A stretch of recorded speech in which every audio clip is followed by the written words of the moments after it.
Hello, everybody, and welcome to Because of You. This is Christelle speaking. If nobody's told you they love you today, through Yeshua, Jesus the Christ, Christelle do. Because of you do. Love yourself because you're worth it.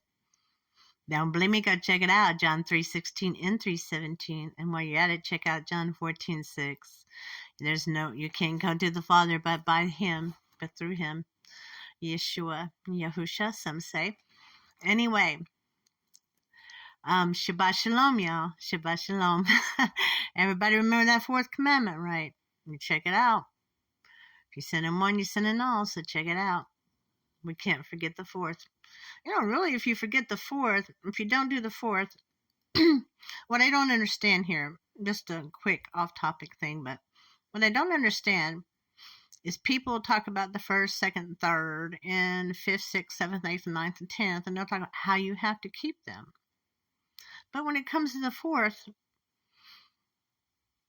they don't really want to do so. They want to keep the other ones the way Father Yah says to keep them, but on the fourth one, they want to keep it the way man says to keep it. Don't get that. Anyway, toss that around in your head a little bit. All right, so back on topic. All right, so Father Yah, in the name of Yeshua, by the power of the Ruach Kadosh, first and foremost, we do give you honor. We do give you praise and we do give you glory, for you're worthy of honor, praise, and glory. Holy, holy, holy you are, He who was and is to come. We give you praise, honor, and glory, and we thank you for all things. My Father and Yah, we have a lot of prayer requests. There's a lot of prayer requests that's been brought before you. And what I'm asking you to do, Father Yah, is search each and every heart according to your will and according to your glory, so let it be done. I'm asking you to save our families, save our friends, and save our foes. Save this nation and save Israel. Father, you said to pray for the peace of Israel. And Father, we are Israel. We are your children. Father, I'm asking that you save us, Father, and that you save our families and their families and theirs to all generations of our house. I'm asking that you search the hearts of each and every person, Father, and those who need comforted, be with the lonely and brokenhearted. Father, those who are long out there, I'm asking you to be with them. Those elderly that's out there in a nursing home who are so forgotten by people, I'm asking you, Father, to search their hearts to be with them. Father, send people. Father, send out your flock, send out those to bring in your harvest and to be with those who are lonely and brokenhearted. In thy holy blessed name, I'm asking for leaders. And I'm asking, Father, that you soften the hearts of our children and our grandchildren. Father, you soften the hearts of our family, friends, and foes, that they will hear your word.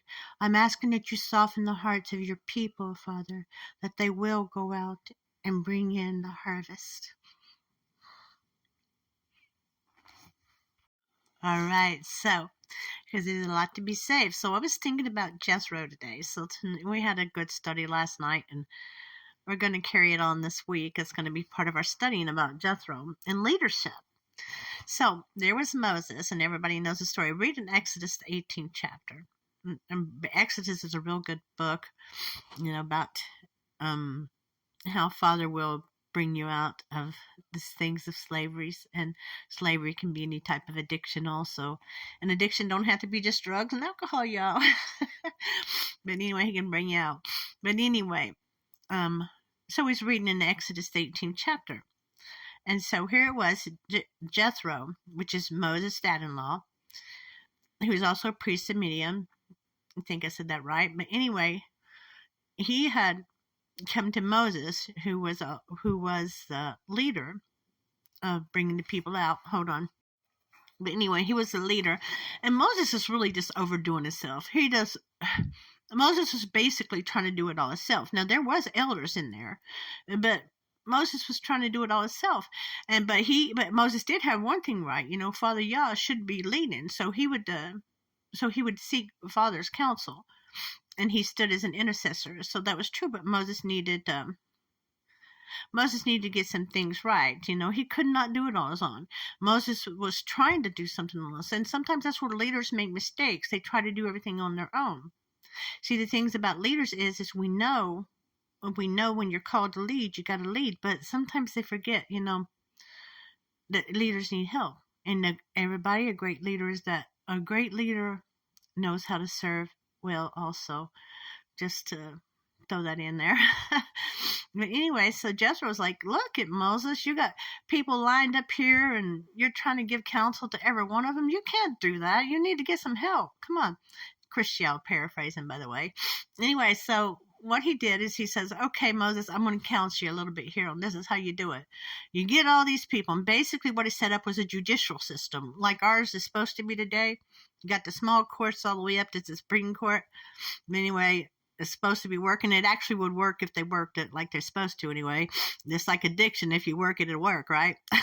Recovery, that is. Anyway, so I got a blank spot.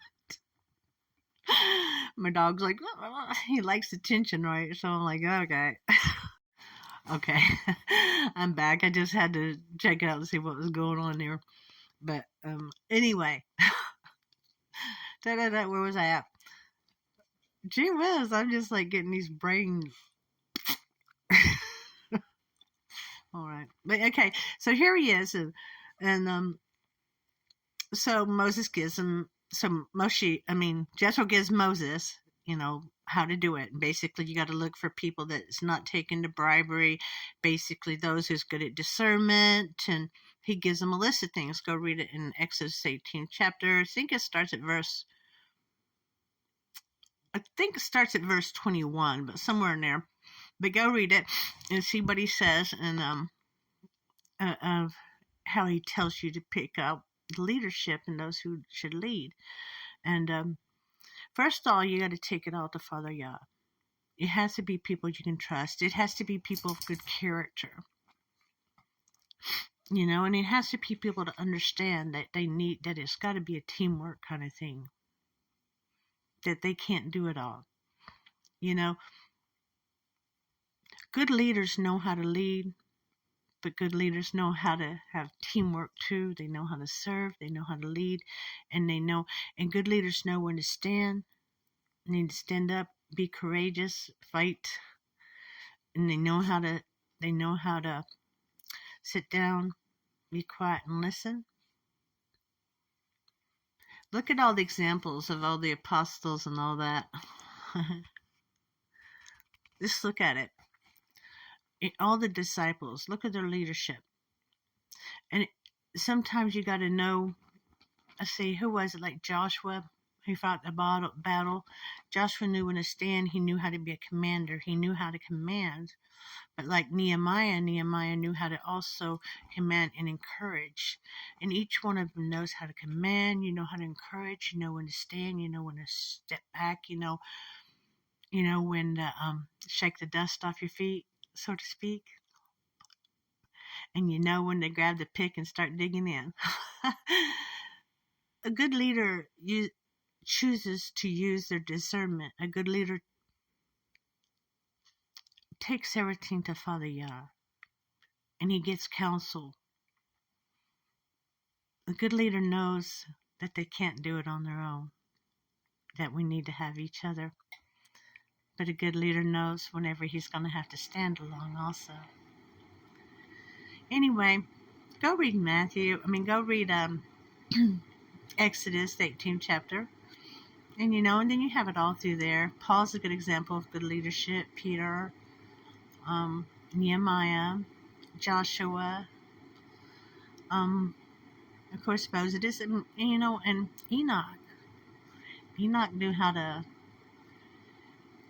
to have faith and believe for what Father says. A good leader needs to know that he knows Father and he can hear. Anyway, lead well. Go out and bring in the harvest. All right. Because of you. You love you. You're worth it. Yay. I can do this better next time. So, You're crazy.